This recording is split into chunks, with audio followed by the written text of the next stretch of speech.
Yes, hello everyone, Fáilte Rashkity Cúilín Media. Welcome back for another weekend review show. We have another full house and we have action from all four codes of Gaelic games across all of the divisions. Plenty to get through. But Matthew, I'm going to throw it over to you first. Happy Cork, man. I mean, pretty good weekend for the Rebels. Less than none of the others beating Meath. What a win that is. It's fantastic. And I suppose nobody would have fancied Cork being in a promotion yard except a person sitting right here, because I predicted it on Cúilín Media that we would go up. But yeah, look, it's fantastic. It's fantastic for the group, and to beat today. Look, there was a stage of the game, Ian Maguire getting sent off, and I was thinking, here we go again. We're not going to get over the line, but they gritted their teeth. It was a fantastic win, and yeah, it was unbelievable. The atmosphere around Páirc Uí Rinn as well, and we're seriously now in a promotion charge. Like the fact that Tyrone lost to Louth as well, crazy results. Look, it's brilliant. It's brilliant. Look, it's brilliant to be looking up rather than looking down. I'll put it that way, because we have been looking over our shoulder over the last few seasons, and a lot of people have been questioning Cork football and where it's going. But I can tell you, it's going one way and it's going up. Absolutely. So, Aaron, on the flip side, myself and yourself went to Croker. With Dubs had a mixed bag this weekend. Of course, the Camogie team lost to Down. The footballers lost to Kerry. The LGFA team, though, got off the board against Kildare with a victory in Parnell Park. And the Hurlers played out a thrilling draw against Wexford. So, much more of a mixed bag for us this weekend. Yeah, absolutely. Like, I think we're relieved we got the draw versus Wexford in the end, because had we have lost that game, then I think mathematically promotion would have been gone and off the table. So it would have been done and dusted, really. And then obviously, yeah, losing to Kerry was a very, very drab, poor game. Very boring. Wasn't really a whole lot happening. Just felt like Kerry were comfortable. But look, at least for anyone who went into the hurling game, it was hugely entertaining. I had everything: penalties, red cards, black cards, very questionable refereeing decision in there as well. A big fight at the end of the game as well. Big scuffle. The guards getting involved. The managers even wanted to go at one point. That's a question straight here from Peter saying, Seamus down, what happened with Neil O'Callaghan and Keith Rossiter after the game? From what I could see, it was there was one decision in particular. Owen O'Donnell was 100% fouled right in front of Neil O'Callaghan, no free given, and then Wexford got given a free out for some really soft tackling straight after. And I think O'Callaghan absolutely lost the head when that happened, because he was like, we're getting decisions put against us. Also, I noticed Keith Rossiter was not staying in his technical area at all. He kept breaking it. He kept going onto the pitch. He kept going into the middle of the field. He kept going right up beside Dublin's technical area. I think O'Callaghan was like, mate, can you get back over to where you're supposed to be? And the two of them then end up head to head. Pure passion. But the one thing that I will say about it is both of them shook hands at full time. There was no shit talk at full time. And both of them then in the media have done their bit to squash it. So, look, a bit of heat of the moment stuff. And the reality is, Liam, it adds a bit of spice into the Leinster Championship now. So nothing wrong with that as far as I'm concerned. No, absolutely not. No, I laugh half the time, because you sometimes hear commentators or people in the media saying, oh, we don't want to see this, we don't want to see that, it's not good for the game. I think it's what makes the game exciting. Do you know what I mean? It's probably one of the reasons why maybe even soccer hasn't been as fun to watch over the last couple of years, because there's no scuffles, or there's no, like, what do they call it, hard men or Barclays or anything like that. You know, we want to see passion from managers and players, and we want to see scuffles and, you know, them going at each other and everything like that. And look, at the end of the day, they'll all be best friends at the end of it. Sure, some of them could be, you know, teaching their sons in the future, or they could be fixing their plumbing next week or something. You know, it's such a normal world in GEA. So no, I don't mind it at all. I think it's absolutely brilliant to see. And for me, I say, bring more of this. I absolutely love it. I mean, we could have thrown a referee in there, maybe. I know, Seamus, you're a fan of UFC. We could have thrown yourself in there, maybe. Of course. Great stuff. Love it. Yeah, Ryan here saying Dublin complaining about a ref. Funny how last year he didn't see this with a ghost goal decision. Well, all of us said that it was a terrible decision, even though it went in the favour of Dublin. No bias, it was a terrible decision. But still, there were some bad decisions given against Dublin. I think definitely the worst decision was Conor Groark ending up sent off, because Conor Groark was fouled before he put in the tackle on the Wexford player. So he should have got a free, and then he wouldn't have got a second yellow, and he wouldn't have got sent off. So that was the moment where the game pivoted. But I definitely think we won't get into that game too much, but I definitely think that sets the table perfectly for a Leinster meeting between Dublin and Wexford, because I do think, especially over the last few years, those games have taken on more and more meaning because whoever wins them tends to get out of Leinster then between Dublin and Wexford. Now, obviously, the landscape is under review with Offaly coming to the fore. Like that's another candidate for that third spot to get out of Leinster. But those games will always take on huge significance. And we're going to run it the same way that we ran previous episodes, the previous weekend preview, lads. I'm going to give you each the lead with certain games. And then if any of you want to ask questions to the other, or if anyone watching the live show wants to get involved in the live chat and let us know your questions, highlights in the weekend, anything in particular you want us to talk about, drop it in the live chat, as the lads have been doing. Big shout out to them. Anyone who's got involved in the live chat so far. We've so much to get through. But I'm going to throw this one first to you, Liam. Armagh 19 points, Donegal 120 is where we're going to start. In the athletic grounds, Jimmy keeps winning matches. Donegal's 100% record stays intact. They go away to the athletic ground and beat Armagh. And we were having this debate. A lot of us were talking about, Armagh should probably win this, everything like that. I think someone was with me saying that Donegal, I couldn't see Donegal resisting the urge to kick Armagh closer to relegation. I thought they'd put out almost a stronger hand, because not only have they won the game, they got a lot of their new blood onto the field, the likes of Shea Malone. So all in all, great day out for Jimmy's men.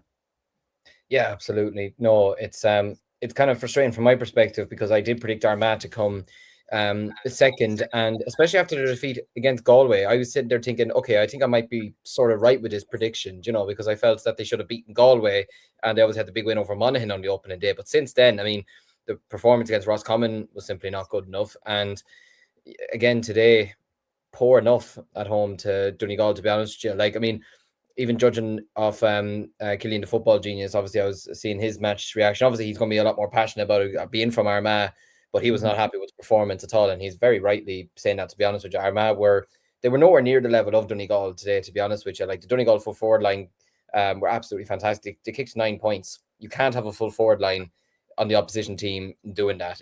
That's sort of criminal. You had Michael Langan scoring 3 points from midfield as well, dominating the midfield with Hugh McFadden. That's a very nice looking midfield, to be fair. Might be something that Jimmy might be looking for the remainder of both the league and maybe even going into the championship as well. You have the two O'Donnells performing well in the half forward line. Kieran Moore obviously got some good minutes under his belt as well. I think he played 65 minutes or something like that. So, yeah, and like you mentioned there, brought on a couple of players as well, bringing them to the party. Donald McGiola, I hope I pronounced that right. And Paul O'Hare as well. Penalty. Sorry? And the penalty awarded to Armagh from Pat Gallagher here looked an outrageous call at the game. So, like, a lot of people have been split on this, but is it almost justice that Mulroney saves it? Yeah, I think so. I don't think it was a penalty, to be honest with you. And I suppose, yeah, like that old saying, karma, it's come back to bite them, and he obviously missed it. Sometimes, when you get that feeling of, you feel like it shouldn't be a penalty, but you just have that feeling inside you, this lad's not going to score it. Do you know what I mean? Yeah. That's exactly what happened. But look, I think regardless, even if he did score that, I think Donegal were still going to win this game. They were the much better side. They were in control as the game was ticking along. And yeah, it's a very, very impressive win for them. And Jimmy's going for the league this year, unlike last year where he just completely gave up down in Pearse Stadium against Galway. This year he's going for the league. He wants a national title and to kick off the year with a bit of success going into the remainder of 2026. So yeah, great win for Donegal. Armagh are in serious trouble now. I mean, 3 defeats in a row is very, very damaging from their perspective, and they still have Kerry to play, don't they? And they've Dublin to play, and is it Mayo they have to play as well? Like, they've 3 very, very tough games to come, especially with the way Mayo are playing at the moment. Dublin will be fighting for their lives as well, so they'll be up for that. And I mean, Kerry will want to try and get back on the high horse after, kind of being underwhelming to a sort as well during the course of the campaign. They might be getting players back towards the end of the league as well. So yeah, things aren't looking great for McGeeney's men. That's for sure. I noticed as well at full time that he was having a lengthy word with Jim McGuinness. So Matthew, I'll throw this one to you now. Like, this year, McGeeney seems that like after every game, he seems to be irritated or annoyed more than we've seen him in previous years. Is this like a sign that things aren't great? I know that it's like, but whenever managers are coming out and constantly annoyed about this and that, and at full time with Jim, there seemed to be like not a problem, but like they were having a longer discussion than you usually see managers having in those handshakes at the end of games. And it didn't seem 100% friendly. Well, when has it ever been not friendly between Kieran McGeeney and Jim McGuinness? Ever since the days of 2011 with Kildare and Donegal. Yeah. So look, I don't think both managers have seen eye to eye, to be fair.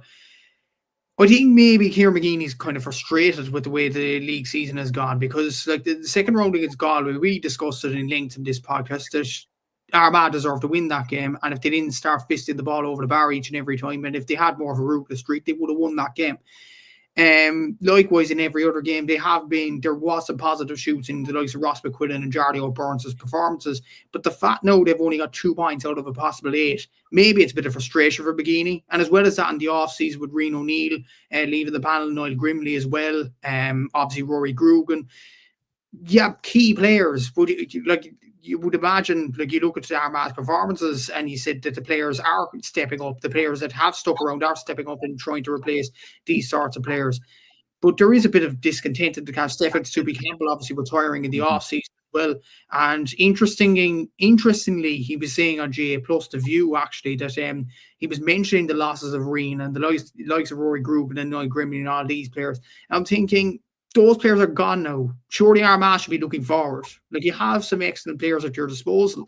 Why aren't you looking at those sorts of players rather than looking at the past? It's almost like not an exact carbon copy of it, but it's almost like a copy of Derry last year, where the managers were going on about the previous managerial regime and were saying, let's go back to the good old days. And you're like, you can't keep looking back and expecting good results. You have to keep looking forward, keep looking at the positives, if you can say positives out of anything. And I just feel like while Armagh have some positive shoots in them and some good performances, the negativity kind of outweighs the positivity, which is always a problem, I think. Yeah, it's definitely well said there. I've just noticed it that after each one of Armagh's defeats, he's kind of made a headline in the press conference after the game, or he's had the weird moment that he had with McGuinness at full time. But yeah, so it's an interesting one to look at. We've a lot of great comments here, a lot of great questions. We appreciate them all, guys. Please keep them coming. Aaron, I'm going to throw them to you. She says, so lads, who do you go with in goals for the championship, Maureen or Patton? That's a really, really good question, lads. Really quick in a word, would you go Patton or Maureen? I'd probably still shade it to Patton, but would anyone here go Maureen now? Has he done enough? I think it's still early. To be honest with you. I probably would still edge it towards Patton as well. But to be honest with you, I think they're both brilliant goalkeepers, and I think it's a great headache to have. Like, I know the problems like with Dublin and our goalkeepers at the moment, so to have the option of both of them, like that's some going. Yeah, absolutely. And the more questions that we have here, Shane Heff here saying, is there any danger that Donegal will peak too soon? Obviously, it's a different approach that they took last season. Pat Gallagher also adding in saying, if Jason McGee stays fit, huge if Donegal will win. Sam, he's not their best player, but is their most important. And he was absolutely superb this season without question. Absolutely, yeah. Like I think it's one of them from a Donegal perspective. Like there probably is still another level for them to go up on. Like, they've won 4 games from 4, but Michael Murphy hasn't played. Hasn't started. He's obviously been coming off the bench. They've been introducing new players like Conor McCahill. Jason McGee's come back in, so it's been brilliant from Donegal to have 4 wins from 4, but like I still think there's another level to go up on. The depth of their panel as well, like the options that they now have in terms of players that they can bring off the bench. So yeah, like in terms of peaking too soon, like it's probably one of them where don't be surprised for the last 1 or 2 games of the league where they might drop off just a little bit, just slightly. Potentially if there's 1 or 2 dead rubbers there. But I think for the league final and then going into Ulster, they'll absolutely step it up again. And let's not forget as well, with all due respect to Down, like that's who they play in the quarterfinal of the Ulster Championship. And look, the preparation, they'll bring big preparation for that game. But I don't think they will be going absolutely hell for leather in that game, as for example what they were at the start of Ulster last year. I could see Jim trying to go at that one a little bit more of a let's get the job done and then manage it out rather than go full whack for it. I do think Dan will cause him a lot of problems, but it will be interesting to see how he approaches it. Gaelic guy here saying another game where we could have got something despite not deserving anything. Peter here saying game 7 or 8, Jimmy might pull back, but all out for the league win. Interestingly enough, that means that Donegal still remain completely perfect in their league campaign, and clearly their switch has changed. They are going for the league, and Kerry must have shown them the way with last season, showing them that's not the be-all and end-all if you get over the line. Then you are going to move on to the next game, and what an incredible victory this was for Mayo. And they had a little-known man by the name of Kobe MacDonald playing. Unbelievable result here for Mayo. 2 goals and 30 points to Monaghan's 2 goals and 11 points. Mayo go away to St. Tiernack's Park in Clonus and hammer Monaghan by 230 to 211, back on the winning streak. And Kobe MacDonald came off the bench to hit a goal and 4 points, reminding us all just how good he is, as if we ever forgot. The AFL are getting some player. Mayo have some player in the future for when he does play in the championship. But Matthew, in general, the Mayo machine, it's ticking along very, very nicely. Yeah, to be fair, Kobe getting 1-4 off the bench is sensational. I know Monaghan are the best right now in terms of form. Some person actually put this argument to me, and I'd love to get your opinions on this, lads. Are Monaghan the worst ever team to go up to Division 1? They have 0 points on the board. They don't seem to be putting up to anybody either. And to be fair, they look pretty toothless in all their games so far. But putting that to the side, I think Mayo have been absolutely superb, and Kobe off the bench was brilliant in hitting 1-4. And the other players as well, you could argue the supporting cast in terms of the players that aren't mentioned as much. Fergal Boland was brilliant with 5 points. Jordan Flynn as well with 5 points. Dara Byrne. To be fair, Dara Byrne, that's 2-9 from play, I think, in the league so far for him. That's sensational. I think he has been absolutely on fire in this league campaign for Mayo, and he has been a guy that's really shown an underage for Mayo, other than Kobe, of course. Like, the attention would obviously go to Kobe because of the brilliance that he has. But Dara Byrne isn't far behind him in terms of quality. I think he's a sensational corner forward. 8 O'Shea getting 1-1 as well. Dewey's confidence the word of good. Ryan O'Donoghue getting 4 points as well. Jack Harney getting 2 and Paddy Durkin. So, look, I think it was a brilliant result for Mayo. They'll definitely eye up a league final against probably Donegal. It was a very, very good result. To win by 19 points on any given day is absolutely sensational. But I would question the opponents and where Monaghan football are going. Like, the injuries, the off-season retirements, I think they're going one place, and unfortunately, that's down to Division 2. Yeah, I think you have to agree with it now. Like, having seen not only the fact that they're losing, but the way they're losing is shocking. Like, I did not think that they would lose like that. Killian, the football genius, former guest on the show, and definitely will be on in the future as well, hopefully. Killian saying, thought we were embarrassing in a way today. Lack of intensity, confidence, speed, goals and clubs killed us. Donegal completely outclassed us. Armagh in a really bad spot at the minute, and that is from as passionate an Armagh man as you'll meet. Anyway, but like, we'll move back to the Monaghan Mayo game. Monaghan also in a bad spot. Gaelic guy here saying embarrassing for Monaghan, but brilliant win and performance for Mayo. And Ryan Gallagher also said Monaghan smoked us, Rosscommon that is, in the league final last year. What a free fall. Tommy Healy says we'll take the win, but Monaghan played like a team already relegated. Monaghan are given up, I think. Like, Aaron, there's a lot of negativity suddenly around Monaghan, and that comment from Ryan is perfectly captures it. Like, Roscommon flying it, and yet in the Division 2 final last year, Monaghan were clearly the better team. So what's happened? Yeah, it's hard to kind of know, to be honest with you. Like, I mean, there does seem to be, like, even Ryan's kind of alluding to it there as well about Rory Beggan in terms of him being injured. Like, he didn't feature in this game, so it is interesting to see. You'd imagine it would be an injury, because why else would he not, be in the... I don't even think he was in the panel at all. But even the likes of Jack McCarron, Conor McCarthy, as far as I know, now correct me, lads, if I'm wrong, but I don't think they've come back for Monaghan just yet as well, which is a little bit surprising. Yeah. Now, again, I don't know. Well as another one. Yeah, like, I don't know, like, if there's injuries there, maybe there's other circumstances as to why they're not playing. I'm not entirely sure, but you would imagine if there was a time to bring them back, it would be this game, because they're gone now. But look, if they had won this game, then maybe there would have been a chance. But But yeah, like it is worrying how much they're conceding. Like they conceded 230 versus Mayo. Well, look at this Gaelic guy here, minus 41 score difference after 4 games is shocking. Like that is terrible. It's horrendous, yeah. Like they conceded 127, I think, versus Armagh on the opening day. They conceded 118 versus Dublin, which look isn't much, but when you see what Dublin are scoring, I mean Dublin scored 110 versus Kerry. That's a cricket score for us right now, mate. You know what I mean? So technically that's actually a lot to concede. You know, like so yeah, they're conceding loads and they don't seem to have much going the other way. Even when Began was playing, he wasn't playing his usual stuff in terms of the way Monaghan were playing, and I don't know if it's a case of second season syndrome. It's very similar, I think, actually, to when Vinnie Corey was manager. Vinnie Corey's first year got a big boost out of Monaghan. Things were going really, really strong and well.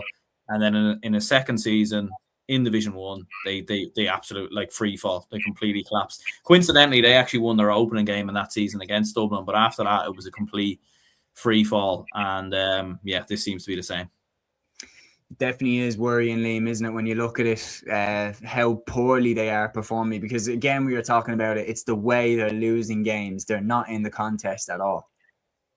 No, and like you compare that to them last year in Division 2, and especially the way they won the Division 2 final against Roscommon, the level is absolutely nowhere near that at the moment. And obviously you mentioned the 127 against Armagh, 126 of that came from play. I think that probably should have been the alarm bell from the very start, that Monaghan are going to struggle this year. And like I predict them to finish fourth in the league, and I just thought they might get a bit of a bounce this year. They did relatively well last year, got promoted from Division 2. I felt did very well in both the Ulster Championship and the All-Ireland series. We're unlucky not to beat Donegal twice, in my opinion, to be honest with you. But it's just been such a fall off right now. It's absolutely ridiculous. Like Aaron said there, even conceding the 118 against Dublin, like you two lads obviously know it better than I do, but like Dublin have not been performing this year. So that was probably the one result as well that really hurt them. It probably said to them, we're down, and that's that. But to be conceding 230 and 127 at home is bad. Do you know what I mean? Whatever about the Roscommon game, whatever about Dublin and Croke Park, concede, like, I'm just trying to do the maths quickly in my head. That's 357 in 2 games against Mayo and Armagh. That is scandalous, to be honest with you. 230 is a baffling scoreline to concede. 230 is like, what the fuck was going on there? Like, who was marking who? Like, how much are these people scoring? 230 would be mad in hurling. Never mind in Gaelic football. Like, but I also have to give Mayo a lot of credit, because what's the one thing we complained about Mayo a lot last year? 2-pointers. Yeah. Yes, or I was about to say yesterday. Today, absolutely the opposite issue. I think I counted, was it 6 2-pointers they kicked today? I could be wrong. It could have been 5, but I think it was 6. That is unbelievable. That is a sensational return. They've finally got some players who are taking these. It's not even about even scoring them. They're taking them on now. They want to actually go and attempt these 2-pointers, which was what was nearly pissing me off watching them last year, because you feel they have the players that are capable of doing this, and now they're finally doing it. So that's a positive from Mayo, and it's a positive. I think that comes from having the likes of Andy Moran as a manager, who just knows how to kick the ball over the bar. He's just saying to them, just go and do it. It's not rocket science. You're capable of doing it. You're intercounty footballers. And, I mean, look at them now. They've 3 wins out of 4, and their 1 defeat came against Donegal, which at this point, you might as well not count that, because everyone's losing to Donegal at the moment. But, yeah, no, sensational win for Mayo, for Monaghan. I'd love to say we're going to see them next year in Division 2, but I'll be in Division 3. So, yeah, I don't know. They'll be in Division 2, but, yeah, it's a very tough campaign for them. He's certainly a Gaelic guy here with a great comment. He says Monaghan could really struggle in Division 2 next year if Dublin or Armagh go down with them. Down will be in there. Tyrone look like they might still be in there the way that they're going. We'll come to their game. Meath could still be in there, depending on how results go. Derry could still be in there. Kildare. Like, Division 2 next year is going to be a shark tank. Like, it's going to be absolutely ridiculous. So there is absolutely no guarantees that they bounce straight back up. No guarantees at all. So really, really interesting. Liam, can I throw it back to you for a comment as well on just how good Mayo are moving? Like, because not only that, you're talking about the new breed that they've got in. Matthew, you mentioned Dara Byrne and how good he looks. But then on top of that, you've got like Paddy Durkin, I thought looked really sharp today. You've got Jordan Flynn now, who's fully established at wing forward as one of the spiritual leaders of this team. They're a really nice mix now. It's a very nice mix, and it's also going to make the Connacht Championship so much more interesting this year, because I don't feel like Galway are firing on all cylinders at the moment. Roscommon bet them last night. They're moving very well in the championship at the moment, and I believe they still have a lot of their Bridges players to come back, don't they? Or am I mistaken in that? Did any of them play last? I don't know off the top of my head, but it'll make the Ulster Connacht Championship really, really interesting. I'm actually really looking forward to it now in the summer. And yeah, look, Mayo are moving very, very well. Look, it is still early days, but Andy Moran is bringing about a really nice panel, especially, like, obviously the talk will be Colby MacDonald, but I agree with Matthew. Darragh Byrne, for me, I really like the look of him. I've liked the look of him the last year or two. I think he's going to be a savage player for them. Fergal Boland, I mean, he's a great dual player, but by God, he's very much needed in this in the team for the footballers. Jordan Flynn, who frustrated me last year a lot with his kind of refusal to go for 2-pointers. He kicked one today, got 5 points from play.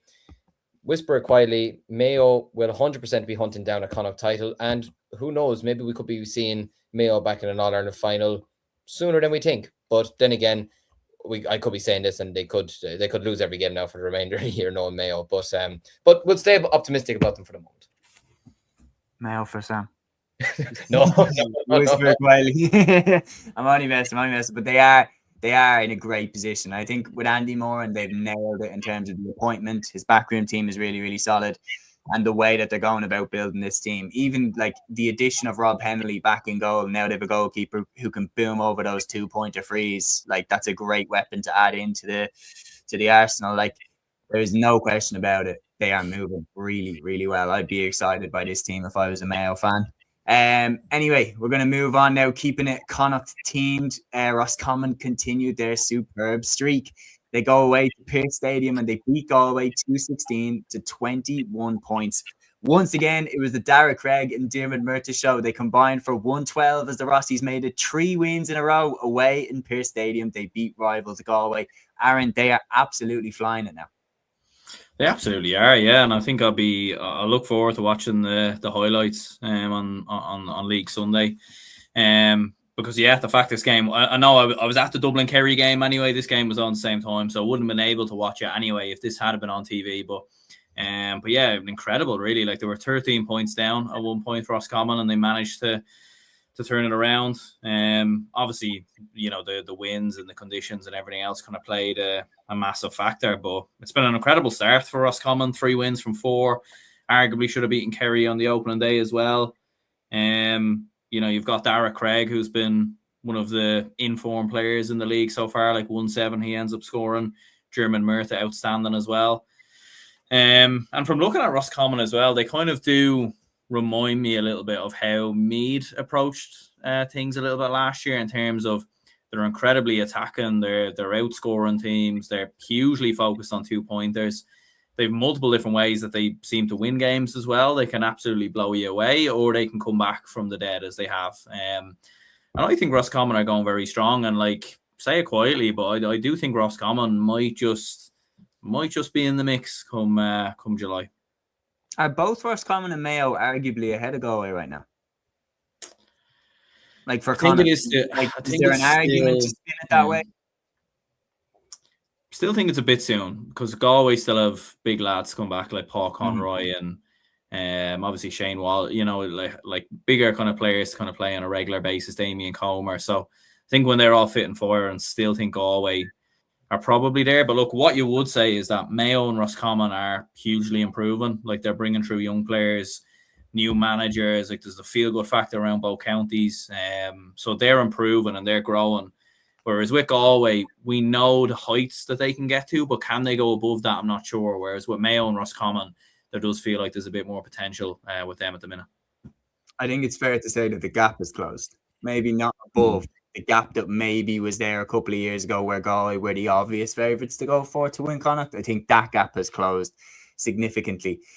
We were mentioning at Matthew, we were talking about what happened in terms of Monaghan, you know, that they beat Roscommon fairly handy in the Division 2 final. Now the gap is obviously wide in the other direction, but obviously there's a second part to that coin. What has Mark Dowd and Roscommon, what have they done to get to the level that they're at right now?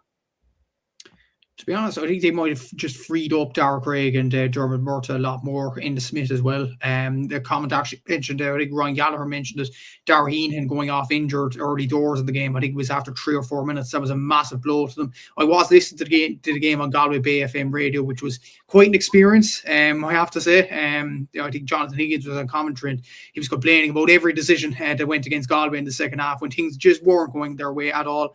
But to be fair, like Galway were 16 points to 5 up at half time, and wind or no wind in Salt Hill, you were expecting Galway to push on and get the win in the end. Like Liam O'Connell was banging over 2 pointers, got 6 points from play in the first half. Sean Kelly was doing very well as well.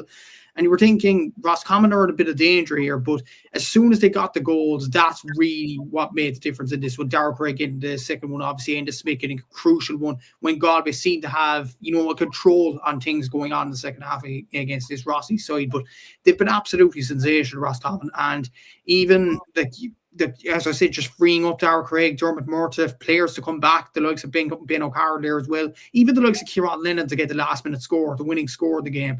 Like, you have to give him a lot of credit as well for doing the sensible thing in tapping it over the bar. And actually, in the last 2 minutes, Galway, when the Hooter was about to go, Galway had the option. Were they going to? I was hearing on radio, so I have to see League Sunday the exact thing what happened here. But apparently, Galway had the chance to either go for a goal or fist it over the bar to draw it.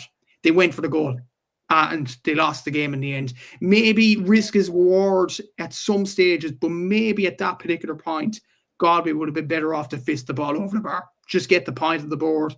But yeah, Roscommon, what a start to the league campaign for them. And yeah, they'll be definitely up for a Connacht Championship, I'd imagine, with Mayo in good form as well. Galway still have Shane Walsh and Damien Comer to come back fully though. So I wouldn't be discounting Galway just about yet. But yeah, that's a really big result for Roscommon in terms of local rivalries more than anything.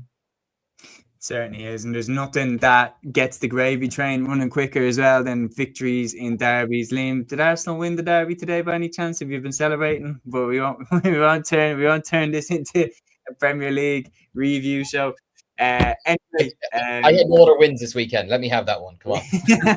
Well, we won the rugby as well, so across the board, we've been doing pretty Fair good, apart from GAA. Yeah, but me and Aaron are going to share in your pain. This is going to be a humbling next 5 minutes of the pod, lads. We'll move to the final game from Division 1. This was a tough watch, to be honest. Dublin 1-10, Kerry 1-16 in Croke Park. Kerry come up to the capital and beat the Dubs 1-16-110. Aaron, this, to be honest, it wasn't a great watch, this game. It was live on TG Cahir. Both of us were there in the stadium. You were in the Hill. I was in the Hogan. And what on earth do we make of this? I think the main thing that I came away thinking about this game is we looked compared, and individually, all of our forwards are very, very good players. Very good players. But collectively, for some reason in this game, we looked toothless. We looked like we had no idea how to get through the Kerry defence, no idea how to get the shots away. And we were so slow and ponderous moving the ball up front. Whereas whenever Kerry got the ball, they were much quicker at getting the ball from defence to attack and much more effective with their shooting. Yeah, it was really poor, really, I think, from Dublin. It was a poor game, as we were saying. It was a strange game. It was very... I know we'll get onto the hurling a little bit later, but the hurling was just a mental game, and I think everyone was kind of needed to take a few breaths maybe after the hurling, and then we went into the football expecting it maybe to be a bit similar, and Dublin Kerry and the rivalry and everything else, but it just wasn't really that. It felt like Kerry always had us at arm's length, and they were always very comfortable in the game. They defended brilliantly. I felt they had some brilliant moments of individual brilliance from the likes of David Clifford, from Paddy when he came on, from Tony Brosnan as well. And the weird thing about this game is that I actually thought Dublin defensively weren't that bad either. Especially when Sean McMahon came in off the bench. I thought he was brilliant defensively. He kept David Clifford, I think, down to 2 or 3 points. He was absolutely fantastic in regards to that. I think from a Dublin perspective, we just struggled. We struggled in terms of creating chances. Once Con went off at half time, as we were kind of saying, that was it for us. We were struggling big time in terms of creating chances, and it was just boring. I think it was just the same old thing with Dublin, not willing to take the 2-pointers on, not wanting to take the 2-pointers on. we would then get ourselves into a position where we haven't been taking 2-point opportunities on all game, and now we need to. So now we're panicking and shooting from all angles, and kickouts as well were really poor. I do think Hugh O'Sullivan needs to be a starting goalkeeper as well. I said this the last day. He needs to be the man in goal, because Evan Comerford, like, he made some horrendous decisions in this game in terms of kickouts, and we were lucky to not have been punished more. I think it might have been Joe O'Connor who hit one wide at one point when he was through on goal. So yeah, worrying signs from a Dublin perspective. And yeah, it doesn't it's hard to kind of really know where the solutions are. You're hoping you get Cormac Costello back, you get Con back, you get Con Basquel back. But yeah, we don't seem, like Kieran Kilkenny as well, like we don't really seem to be getting him involved in the game as much. He scored a brilliant 2-pointer in the first half, and you're kind of thinking, why can't we get him more involved? Paddy Small scores a brilliant 2-pointer at the end of the game, and you're thinking, where was that, and where is it? Do you know what I mean? So it's there's a lot wrong, and I don't know if it's going to get any better anytime soon. Yeah, I think I said it to my dad at halftime. I go, the dog days are starting. The dog days aren't over. Mikey here saying, is Ger Brennan the right man for the rebuild job? He inherited a Louth team where Mickey Hart already laid the foundation. It's a very, very good point. He inherited a team that not just Mickey Hart, but also good work had been done in the background by the likes of Colin Kelly before. And then, just Mickey leaving the way that he did was a bit of crazy, but Ger Brennan did take on the team really, really well. Look, the reality is, I said it on the preview show, and if you were watching that show, you remember me saying this quote. I know, lads, you remember me saying it, but that quote of, when the only way is down, it's no fun being the pilot. We are not going to win the things that we won in the previous decade, and I think most Dublin fans have grown used to winning Leinster at a canter and then getting to an All-Ireland final. And the reality is, before 2011, Dublin went 15 years without even getting to an All-Ireland final. And the reality is that at under 20 and at minor level, we have been getting outperformed by other counties in Leinster as well. Never mind Ireland. Like Kildare have been outperforming us at under 20 level. Meath have been outperforming us at that level. And Louth have been outperforming us at that level as well last year. So there's a lot of competition coming over the next few years. It's going to be really interesting to see how Brennan navigates this. But in this game, that was worrying, because, to be honest, and jump in, lads, if you think I'm wrong, to me, it looked like Kerry weren't going full pedal to the metal. Like, they looked to me like they were quite lackadaisical themselves. They weren't quite fully at the races themselves. Limo here saying, looking good for Kerry. Shane Ryan, Gavin White, Brino Buglik to come back. Paul Gainey to come back as well. And Kerry looking good, Nick. Kid Cuddy here saying, feel like if Con doesn't play, Dublin don't have much else. Keane Dale saying, do you think Shane Walsh is one of the most talented players of all time? Yes, I do. Kid Cuddy also saying, Kilkenny and Howard look shells of their former selves. And now, Aaron, a question directly for the two of us. Do we think Dublin will get relegated or stay up? Now, you put up a tweet saying Dublin and Tyrone in the Tailteann Cup 2027 will be interesting, but do you actually believe that? Are we going down? I do think we are going down. Look, that tweet was a little bit of a joke, to be honest. I've seen a few people actually getting a bit going through like the technicalities. Like no, I don't think Dublin and Tyrone will actually end up in the Tailteann Cup. But look, to be honest, I do think we will get relegated though. I've been fairly confident all season, up until the Kerry game, that we would be able to turn it around. And part of it was because I didn't think Roscommon were going to be as good as they are. And you're kind of looking at it now and thinking, well, Monaghan are down, so they're done and dusted. But if we don't go down, then who does go down? I know people would maybe look towards Armagh, but look at what Armagh are scoring. Like, I think Armagh, to be honest with you, like some of those goals will go in eventually. And I don't think they have been as bad as what we have been, to be honest. And I think if you had Armagh in Dublin and Croke Park, I think Armagh would win the game, to be honest with you. Maybe the one is Galway. Maybe Galway can get dragged into it, and maybe we could beat Galway on the final day. But yeah, no, I think we will go down, unfortunately. I think this comment from Liam speaks volumes. He says, as a Kerry fan, it was the first time in 15 years I went into Croke Park without having the fear of God in me when playing Dublin. Strange times. Like if you look at the programme, there isn't the same level of names that would scare the bejesus out of you as an opposition fan. Like where's the Brogans, Connollys, Manions, like these generational players like Brian Fenton, James McCarthy, Jack McCaffrey, like the amount of players that we've lost. Yeah, it's going to be very, very interesting to see. I do still think I wouldn't write us off surviving. I still think that Armagh game is going to be just a straight shoot now at this stage. I think whoever wins that stays up, and I think whoever loses it goes down. And when it's a situation like that, I think you'd be silly to write off either side. I think it's just going to come down to that game, and on the given day, whoever wants it more will stay up. But I don't think getting relegated would be the worst thing in the world. I know that sounds crazy, but if this team is going to need to be rebuilt and going to need to go again with a new look, maybe coming from Division 2 isn't the worst thing in the world. Like, it's worked for plenty of other teams. It's definitely worked for Mayo in the past. It worked for Galway in the past.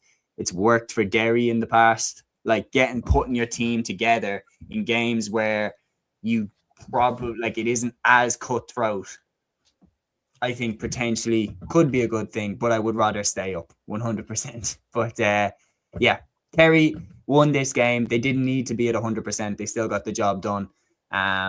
Even then, I don't think they looked great, but they got the job done and they got the win. And I think for me, it's Donegal and Kerry that look to be ahead of the pack. And Mayo as like a dark horse, I think, to kind of be right behind them, because I really like the look. That's me personally. But we'll see how we move. Matthew, I'm going to throw this one to you and just let you take the floor next. Division 2, round 4, Cork 123, Meath 21. You can say I told you so now. Exactly. The lads on the left there eating a bit of humble pie, I'd say, the two of them. Yeah. Have to say. But look. I mean, I don't mind Meath losing. I'm perfectly fine with that. What did I say? I actually can't remember. I think you were out, Liam, but I think you back off the group, so you were grand. Oh yeah. You ran away from making that prediction. Sorry. But yeah, fantastic, absolutely brilliant. And the biggest compliment over the last few weeks, the biggest compliment I could give Cork was we were comfortable against Offaly and Louth. The biggest compliment I could give today was you couldn't name a man of the match in a good way. Like, every single player were absolutely superb today against Meath. And look, we were 7 points up at halftime with Chris Oak getting the goal and Stephen Sherlock getting a worldly 2-pointer. And then we were going to the dressing room, obviously up a big bit. But then when Meath get the goal through Owen Frayne, and obviously they start to gain a bit of momentum. And then obviously Cork get a few points here and there, and then the red card happens for Ian Maguire, and you're thinking, oh no, this is not going our way at all. But to be fair, Ian was absolutely brilliant up until that point.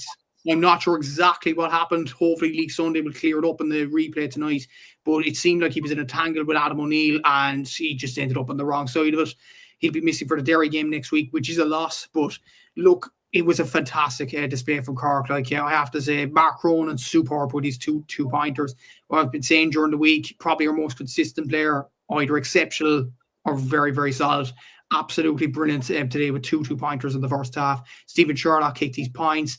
I thought Chris Oak getting 1-4 from play, absolutely superb. I have to give a mention to Dar Sheedy as well. He was named as number 14 today, but the guy is still eligible for under 20, and he was absolutely superb running up and down. A lot of people talk about Kobe McDonald and the brilliance that he provides for Mayo and the youngster abilities.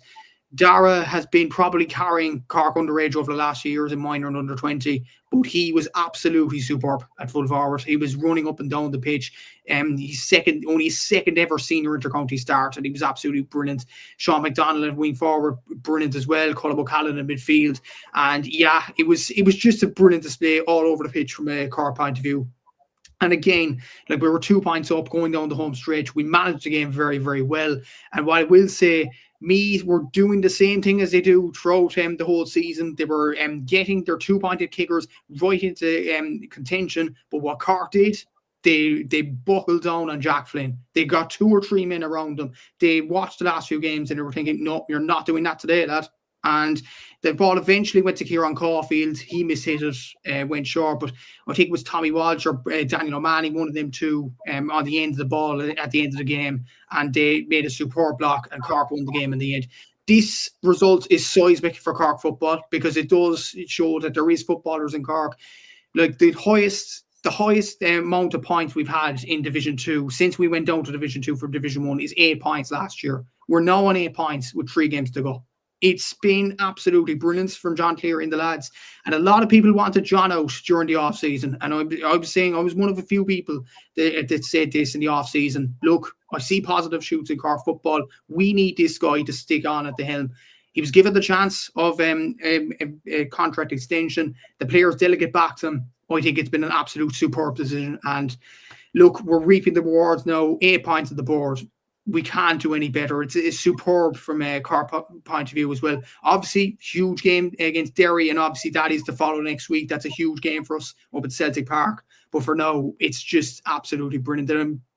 I can't say anything else, but what a start to the league campaign. It does show potentially Cork football is on the way back up. And yeah, we wouldn't have said that at the start of the season. And as well as that, the few more things, like a stat as well, since Joe Prawley's article on the Irish Independent calling Cork, a bunch of players that get together, Cork have played 6 competitive games. How many have they won? 5. So, maybe Joe should write more articles about us in the Irish Independent, but as well as that, and this is crazy. We'll get onto the Tyrone game in a sec, but if we win one more game in Division 2, Tyrone can't catch us mathematically.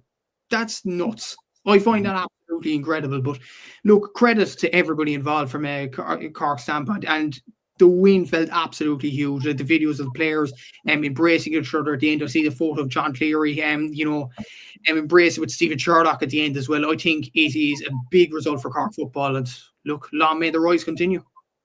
Absolutely, well put. A2 here saying hell of a win for Cork. Wasn't sure they had it in them, but great win, promotion coming their way, and it's deserved. Gaelic guy saying seen it coming, superb win for Cork, promotion is surely incoming. Grand Admiral Dane here saying very worried about Meath's promotion chances. Sean Rafferty is injured, Costello badly injured, Ronan Jones returning though. I don't see us promoted unless we win every other game, which in fairness we could do. Mikey here saying Cork needed that more than Meath, having still to play Derry and Tyrone. Question directly for you now, Matthew, from Daniel Deneen. Says, Matthew, do you think Cork have gotten the right mix of forwards and with work ethic and getting a few scoring?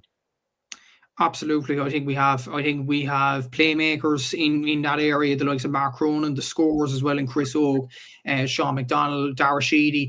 To be fair with Dara, I didn't think he'd start for Cork. I didn't think he'd be on the Cork senior panel. I thought we'd leave him at under 20s this year and leave him grow at his own developmental phase. But to be fair, John has given them the chance. You have to give John Cleary a lot of credit for this. He's given Dara the chance and he's flourished. He's been absolutely superb as well. And when you look at the players that have to come back in, Brian Hurley, David Buckley got a few minutes under the belt as well, which is great to see. Obviously, of Colin Manny and Conor Corbett still on the bench as well. So we do have a lot of options in the forward division this year. The balance that we had with Sherlock, Chris Oak, Sean McDonald as well, Paul Walsh, who isn't necessarily a scoring forward, but I think he wins a lot of ball around the middle of the park. I think we've got the balance absolutely correct as well. And that was from the groundwork done last season when there was a lot of negativity at the start of the season with Sherlock leaving the panel, a lot of injuries and things like that. A lot of players had to step in. But those players that have now stepped in, the likes of Sean McDonald is a prime example of that. The players that have stepped in have stepped up another level this year. And that is a positive from a Cork football standpoint as well. The positive as well, we beat teams that we should be beating in the first 3 rounds, and we batted up by beating an All-Ireland, let's call a spade, an All-Ireland semi-finalist from last year, a very good side of Meath. We beat them. And, we have to give Cork a lot of credit for the way we started this league campaign. It's been brilliant. Sean Sugar here with the banter question of the night. Says, serious question for Aaron, are Dublin even a top 3 team in Leinster? I still think we're a top 3 team in Leinster. I think it's in any order. No offense, Liam. I think it's in any order. Meath, Louth, Dublin, whichever way you want to put them. But I think that they're the 3, and then you can rotate them whichever way you have them. But I think they're your top. And coincidentally, they're the last 3 counties to win Leinster. Meath back in 2010, sneaking in there. But Gaelic guy here saying still have to play Cork, Meath, and Offaly. The funniest thing ever is still on the cards. Doubt it.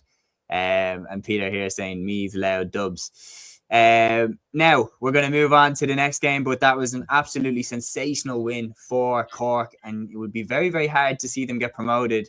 So very hard to see them not get promoted. I need a drink.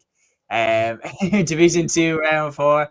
We're going to move on to the next game. And if you were surprised by how well Cork have done, to me, it's way more of a surprise how much Tyrone are struggling. They've lost again, and Louth have beat them this time away in St. Mary's RD. 115 to Louth, 13 points to Tyrone. Liam, what on earth is going on here with Tyrone? I'm shocked, to be quite honest with you. And a lot of what we said at the start of the league campaign in terms of thinking Mayo would go down or Roscommon would go down, Tyrone would go back up, it just shows you how crazy of a sport Gaelic games is. Like for Louth, very poor against Cork, lost to Meath. They bet us, but they weren't great, say, in the first half against us. And then they go and beat last year's All-Ireland semi-finalists. That is an unbelievable result. For Tyrone, though, 13 points is a very poor return from them. I know they are still missing a couple of players, and I know is it Rory Canavan that's gone to Turkey, as his father said. But Dara, sorry. But yeah, it's just you do worry for Tyrone. I know it is, as we say, it is only the league, but they're in Division 2. I know Division 2 is not easy, but for a team like Tyrone, their ambition at the start of the year had to simply be, we're going back up. And that's that. And not even just going back up. We're going back up with minimum, 6 wins and maybe a draw or something, or 5 wins and 2 draws or something, dominance. And we've not seen that from them in the slightest. I mean, drawing on the first day against Kildare at home advantage, losing against Derry, which, look, as we'll get onto in a minute, is no shameful thing. But don't you be laughing, Aaron. But then the win against Cavan, albeit like great win, sure. But when you do look at it in hindsight, Cavan obviously had the 2 heartbreaking defeats, if we were to call it that, against Cork and Meath. And they're just not at the races fully at the moment, apart from obviously the winning today, or they weren't last week anyway. For Louth to then go and beat them, very worrying signs for Tyrone, especially going into what is going to be a very competitive Ulster Championship campaign as well. But listen, credit to Louth. I mean, it could have been very easy for them to roll down and, take this defeat today. Everyone's mentioning relegation around them. But in fairness to them now, they're on 4 points. This could do so much for them confidence-wise as well. You had Kieran Downey, who got the only goal of the game for them. Sam Mulroy, I mean, once again, turning up, albeit it was only the 2 points he got from play, and that was the arc that he got, but still coming up clutch when he needed to. Darren McDonnell as well, coming up with 2 points as well in the middle of the park. Craig Lennon is just scoring for fun in this league campaign as well. Another 2 points for him. So yeah, fantastic result for Louth, and I'm delighted to see it because I do like this Louth team, and I like what they have done over the last number of years with their underage structure and the players that they have coming through. And I would like to obviously see them sort of kick on a small bit and be very competitive in the Leinster Championship this year as well, because I think it's good for Leinster football that you have a competitive Louth, Meath, Dublin, Kildare, Westmeath, Offaly, or whatever, But yeah, it's a fabulous result for them. But for Tyrone, I mean, look, they're not getting relegated. I think that's too much of an exaggeration. But they still have to play Meath and Cork. Yeah. Look, they'll beat us next week. I'm not without being silly or anything. They will beat us next week, but I think they will have enough to maybe potentially stay up. But it's not boding well for them when they're going into a very difficult Ulster Championship campaign, and it definitely won't help them later on in the year, these types of results. And one thing as well, Seamus, so look at Scorpio there. Darragh Canavan, he hasn't gone to Australia just yet. He will go after the Louth game. He got 6 points out of their 13. Yeah. Once he's gone, it's really worrying from a Tyrone point of view, which is kind of shocking. And look at their 15 there. I don't think any of them are bad players from a Tyrone point of view. They're not unknowns. Niall Morgan was in goal. Brian Kennedy was midfield. Con Gilpatrick was centre forward. Owen McAlone was wing forward. Matty Donnelly was full forward. Frank Burns, Ben Cullen, Aidan Clark, obviously there, Ronan Cassidy. That's talent from a point of view. It's puzzling how this is all toppled down. I'm shocked. I'm as shocked as all of you. Yeah, absolutely. I don't really get it, to be honest. Stephen Conlon here saying, Tyrone fan here, we just aren't clicking. When the going gets tough, we would have been able to pull it back, but at the minute, it just isn't there. Defence is shaky, badly missing Niall Devlin and Paddy Hampsey. Look, Peter Hart as well, like Ryan Gallagher, Peter Hart is a big loss. I think the ingredient that Peter Hart, Conor Myler, that they added into the team of that kind of transition between defence and attack and being Mr. Versatile and being able to play anywhere, I think that is important, but like they should be going up with the talent that they have, with the players that they have. They should even be, and like, and the reality is, right now they're not in the conversation. And if you're going off current form, like they probably will shade the Offaly game, but then they're playing Cork and Meath in their final 2 games, with both of those sides chasing promotion. Unless Cork already have it in the bag, I'd back Cork to win that game now based off current form. And then Meath will be chasing it down, so they'll go for that game 100%. It's very possible all of a sudden that Tyrone could go down, Aaron, which is baffling at the start. Like, imagine saying that when we were doing the in-studio pod. It's mental, yeah. Like, I remember people giving us stick for saying that Tyrone wouldn't win the league, like for saying that Tyrone would lose in the league final. That's how mental it is. Is Tyrone Cork the last game of the league? Yeah. What's mad about that is, remember at the start of the league, we were saying, oh, well, Tyrone might have league promotion already wrapped up, so maybe Cork might be able to win that game. But now it could actually be the other way around. Like, maybe, you know, Cork might have a league final to worry about. They might have promotion already wrapped up, and maybe that could help Tyrone. But let's not forget as well, like, Tyrone are also playing, I think, Armagh in the preliminary round game as well. So it's not looking good for Tyrone. Yeah. It's very unusual, because even like looking at it, they actually, like, Darren McCurry, according to Score Bio now, we'll see obviously the highlights later, but Darren McCurry and Ethan Jordan came off the bench. Like, that's not a bad bench to have. Like, when you look at Tyrone's depth, like Rory McCullough as well, who was outstanding obviously in the Tyrone Club Championship, you'd Rory Canavan coming off the bench, you'd Rory Brennan. Like, when you look at Tyrone's squad, like when you look at Tyrone's squad there on paper, and for example, you look at a Dublin squad or a Monaghan squad, like Tyrone squad looks far more enticing, appealing, the players that they have. But yeah, it's baffling where it's going wrong. Like, I think we would all agree that Malachy O'Rourke's a top class manager for what he's done and what he's achieved so far in the game. So it is very unusual to understand what's happening there. Yeah, certainly. Peter here asking, were Tyrone ever in Division 3 and A2, saying he'd usually slag us for the predictions, but no one could have seen this coming, and I do agree. Could you imagine the atmosphere at Tyrone Armagh if they both get relegated? Imagine if Armagh have gone down to Division 2 and Tyrone have gone down to Division 3. And that would be Tyrone confirmed in the talent. Imagine Armagh beat Tyrone and Tyrone were relegated. Oh my God. I haven't even clocked that. Oh my God, that would be a new level of spice to the game. Yeah, they'd knock you out with Sam Maguire. Unbelievable. Liam, I'm going to put these 2 games together for yourself, because one of them is slightly painful. It is your own county losing to Derry 225 to 8 points in Celtic Park. But I'm going to put it in with this game to make it a little bit easier to talk about, which is Cavan beating Kildare 16 points to 13 in Breffni Park. A huge, huge win for the Breffni men. They're off the board. And Paddy Lynch, of course, main man, bagged 9 points for the visitors. Yeah, you said you needed a drink. I might need a drink as well, to be honest with you. Yeah, I was up in Derry last night commentating on this, which I have to say, first of all, look, the people of thanks.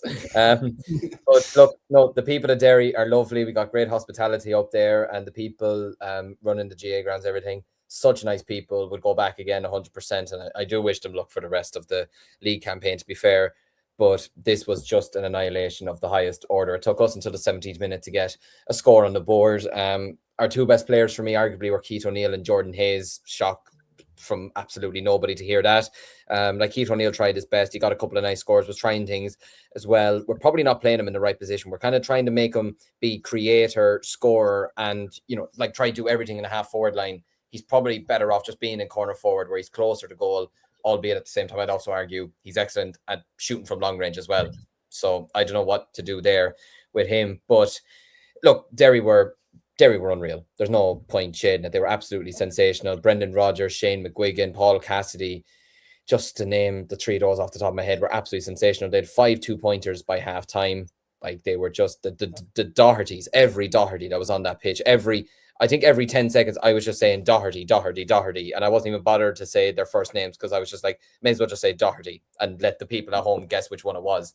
But I was an annihilation. 217 to 3 points at halftime is just, yeah.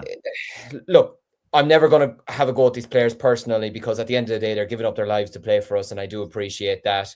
But at the end of the day, look, it was embarrassing. There's no point sugarcoating it, to put up that kind of a scoreline. It kind of felt like it was coming to a degree because, look, Matthew might even agree with me here. Cork sort of took their foot off the pedal against us. You could have easily beaten us by more if you wanted to. I feel like the scoreline was a bit kind to us. The Kildare scoreline was kind to us. The Louth one, I wasn't at the game, so I can't fully judge, but I don't think we did too bad in that one. But it felt like an annihilation was coming. And whether Derry maybe felt as well with the Mickey Hart situation, maybe they wanted to put out a statement as well. But yeah, it's not looking good for us. Look, relegation is firmly on the cards now for us. We won't beat Tyrone on Saturday, in my opinion. I might be at that game. I'll have to wait and see just how things go with work and everything. But we won't beat Tyrone next week. I can't see us beating Cavan after today. And against Meath, again, with them losing today, I was maybe thinking if they were to beat Cork today and they had promotion sort of sorted, maybe we could catch them, potentially get a few bodies back. That's things like we have a lot of bodies out, but who doesn't? They didn't have Conor Glass yesterday. Do you know what I mean? And it was one thing that impressed me about Derry. They got 2 black cards and a red card against Kildare. There was no ill discipline from them last night. So look, well done to Derry. Super team, super hospitality and everything. But for us, yeah, things aren't looking good. And I was a very sad man. I got to see 12 different counties though yesterday going up and down. So that was good. But exploring the country. But tough evening for us. And in terms of Cavan, Kildare, I suppose that softens the blow a small bit seeing Kildare lose, but sorry, Peter. But Paddy Lynch, I mean, what more can you say about him? Absolutely sensational from him. 3 arcs in this game. Absolutely unbelievable from him. Yeah, Darren McVitie, who scored 2 points as well. Gerard Smith, who contributed with a point from wing back as well. I heard he was very, very good, as was Oisin Brady. So, yeah, that's a savage win for Kildare, or for Cavan, I should say. For Kildare, disappointing, I have to say, and especially after, look, when you think about it, 2 black cards and a red card against Derry, they probably should have gone on and won that game, and especially having home advantage as well.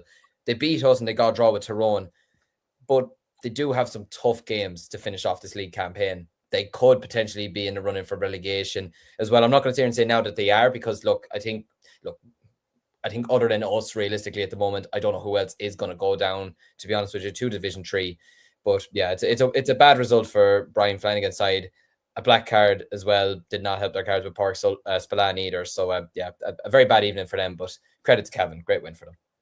Yeah, absolutely, very, very good win for Cavan, and they are on the board now. But yeah, that is Division 2 wrapped up. We're going to move on now to Division 3. And Aaron, I'm going to let you take the wheel for this and lead the charge with one eye on the clock, because we've passed into an hour and we still have a lot to get through. So Division 3's round 4 then. Aaron, Westmeath beat Fermanagh by 126 to 2 goals and 11 points in Cusack Park. Clare beat Laois by 24 points to 215 in Port Keysog. Sligo beat Limerick by 118 to 115 in Markovich Park. And Down got an impressive away win by 129 to 119 over Wexford in Wexford Park. What's your thoughts on round 4 of Division 3? Yeah, I suppose there's probably not really many big shocks there. Sligo and Limerick probably could have went either way. Downey expected to be Wexford, and they did fairly comfortably. Interesting enough with Westmeath for Fermanagh, I was keeping an eye on this game on Score BO, and Fermanagh actually had a bit of a lead on Westmeath at one point. I think they were 4 or 5 points up. And then you look at the full-time score, and Westmeath completely turned it around towards the end of the game. So massive win from a Westmeath perspective. Completely keeps their promotion charge alive. Luke Loughlin scoring 1-4, Brian Cooney with 7 points as well. And even from looking at it here, a range of different scores in that game. And yeah, big result for Clare as well, which probably gives them a good chance now, at least, of staying afloat in terms of any relegation worries. That's 4 points on the board, and maybe they can think about maybe sneaking back into the promotion race on Cleary there with 10 points. So yeah, 4 interesting results. Did we all get a clean sweep correct on the predictions on this? I'm pretty sure we did. I predicted a draw for Sligo Limerick, so unfortunately I think I predicted Limerick to win. Okay, Matthew, me and you get a clean sweep. I think so. I definitely did. Yeah. There we go. Who says we don't know what we're talking about? A lot of people. Me and Aaron clearly don't know what we're on about, so it's all right. Direct all hate comments for next week towards these two. We're off the clock. Mickey Connors here saying, can Wexford still have a chance of promotion out of Division 3? To be honest, I think it's going to be hard for anybody to pip in above Westmeath and down. Like, I wouldn't rule Wexford out particularly. I think they did look good in patches. It seems anyway. I didn't see the game against Down. Obviously, there was no way of watching it, but just reading Ratch reports, seems like it was competitive for long parts of the game. But yeah, I can't see anybody getting past Down and Westmeath into those top two places. Mikey here saying every team from 3rd to 7th is still in the promotion hunt and relegation battle, and that's why we love Division 3 and Division 2, because they are so cutthroat at both ends. Matthew, I'm going to go to you for Division 4. In round 4 of Division 4, we had Carlow keeping their 100% record intact, beating Waterford 126 to 15 points in Cullen Park. Wicklow also beat London by 226 to 16 points in Aughrim. Antrim went away to Park Sean McDermott and beat Leitrim by 220 to 115, while Longford continued their resurgence, beating Tipperary 115 to 16 points in Pearse Park. I think Longford Tipperary was a draw, Seamus. It was 115 to 18 points, but score below them. Yeah, I'm looking at GA League tables, and but if that was a draw between Longford and Tipperary, it's a good result for both of them to keep the promotion. Yeah, it's a good result for them to keep the promotion. Chances alive. Carlow, absolutely sensational. 4 wins from 4. Can't really complain about that. Chris Blake and Colin Hulton are definitely in brilliant form for them as well. Conor Crowley, wing forward as well. Wicklow, absolutely thumping London. Kevin Quinn was brilliant in this one, 1-5. And finally, Antrim are on the board. We didn't think they'd win this weekend, but lo and behold, they win it. And this weekend, Dominic McInerney was brilliant in this game for Antrim to get them off the board. I don't know, like they're 4 points off promotion. I think promotion's out of the cards now for Antrim. It's just about gaining a bit of positivity towards the Tailteann Cup and the Ulster Championship, if there is any chance in that. But look, he had a Carlow probably up, and then you would imagine Wicklow, Longford, Tipp, Leitrim, one of them 4 will go up as well. We have a comment in here, a funny comment from Aaron saying, well, lads, great to listen to your prediction. The Division 3 table now, great win for the banner. We did say Clare would finish 5th, and currently they are 5th. But we'll see how it goes. I'm only messing with Jan. And we're going to move on to the next games. Lads, anything to mention about Division 4 before we wrap up and move on? No, I'm all good. Oh, good stuff. I do think as well, for clarification, I do think if anybody's going to move in above Westmeath and down, and if I was going to pick one that could be cut, I would pick that Westmeath could be cut. I do think that Clare are probably, I think, in my personal opinion, the most likely to go in above them. But I think they're more likely than Sligo and more likely than Wexford. It's just I think that top 2 of down Westmeath is going to be very, very, very hard to dislodge. But anyway, that is the men's football divisions wrapped up. We're going to move on now to the LGFA, and we had round 4 across the board in the LGFA match. I'm going to go straight back to you with this one. Kerry versus Cork in Austin Stack Park. I think this one for me is the result of the weekend from the LGFA divisions. Cork going away to Kerry and beating them 16 points to 8. Absolutely incredible result. Jeez, we're proving that football isn't extinct in Cork across the board, aren't we? We're top of Division 1 in the LGFA. We're top of the Division 2 in the men's football as well. Life's good. But to be fair, I didn't expect this Cork LGFA team to do as well as they did, to be fair. I said along with G lads, I thought they'd go down with Kildare. And especially after drawing an MTU in the first round. But I looked at half-time at this game, and it was 14 points to 0 to Cork. And I was like, I looked at Scorpio, and I was thinking, that's surely not right. Kerry losing by 14 points at halftime in Tralee, that doesn't sound right. But there must have been some wind that's up there. But But look, it was a brilliant result for Cork. Katie Cork in 9 points. Grace Deverk, who has performed very well, and chipped in with 2 points in this one as well. The likes of Amy Corcoran have really impressed me at wing back as well. And it's just shocking that we're top of Division 2. I didn't expect us to be top at this stage of the league campaign. That Joe Carroll has been talking about getting enough points to keep us in Division 1. I wonder, with the form we're on at the moment, could a league final be on the cards? Yeah. And what were the key things in this game and getting over the line? Well, obviously, I was at the Meath game, so I didn't watch this game in full, but look at Scorpio and look at other match reports and things like that. I think it was just keeping Kerry at arm's length throughout it. Like, there were 14 points to nil up at half time, as unexpected as it was. And Cork just kept that consistency going. The likes of Katie Cork kept her form up. You had the players coming in off the bench, the likes of Abigail Ring, to add more dynamism to the forward line as well. So, to be fair, it's a good result for Cork. The younger players are really stepping up to the fore as well. The likes of Maura Callan are coming back slowly but surely into the team as well after injury. I didn't expect us to start like a train like this, but it's just absolutely incredible in its own right. And the fact that Hannah Looney and now Aoife Healy will head down in the next few weeks to AFLW, and still we're churning out results like this. Libby Coppinger is only playing Camogie this year. We're still churning out results like this, which is a real positive. And maybe it's just more of a positive camp this year from Cork point of view. Maybe it's just the fact that many people would have discounted Cork. And probably rightly so, considering the way they lost to Dublin in the All-Ireland quarter-final last year. But yeah, they start off really well, and maybe the performance level, if they keep this up, they could do very well in the All-Ireland. I know Waterford and Kerry are very good in Munster this year. I know Waterford lost today, but they're flying in their own right. But yeah, it's good times for Cork at the moment. And Cork, there's no question about it. They're moving in the right direction. When you look at who Cork have beaten so far in this division, to beat Galway and to beat Kerry, it's really, really impressive stuff from them now so far.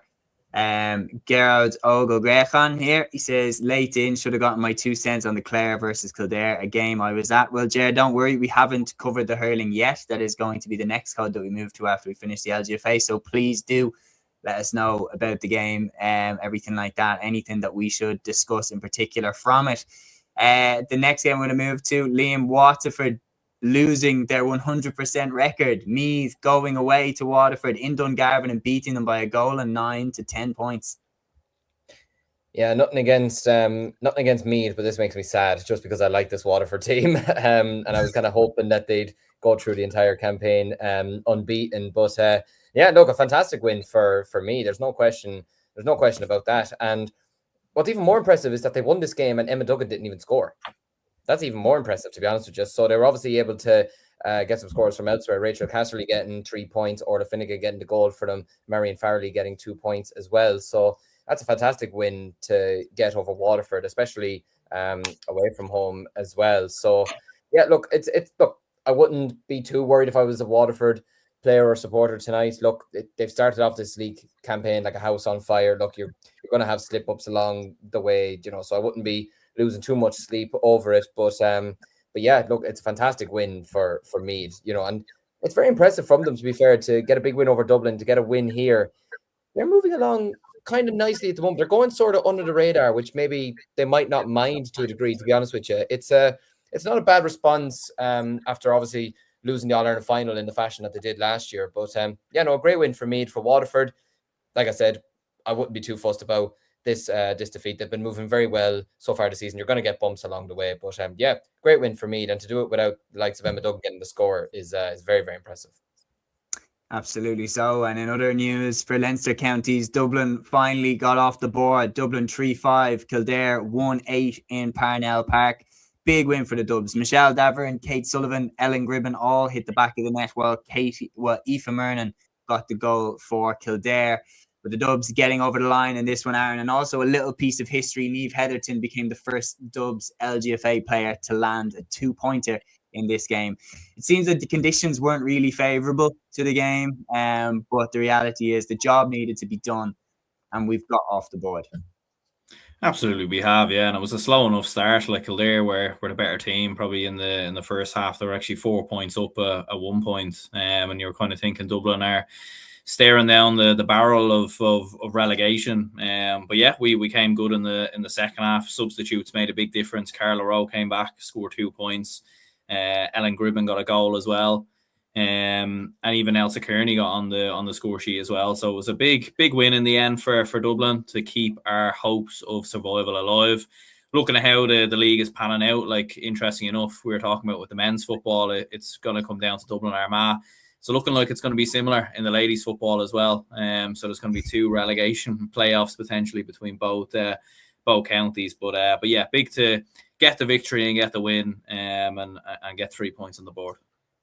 Peter here saying Aoife Murnan, best player in Kildare last year. Maynooth's best player as well.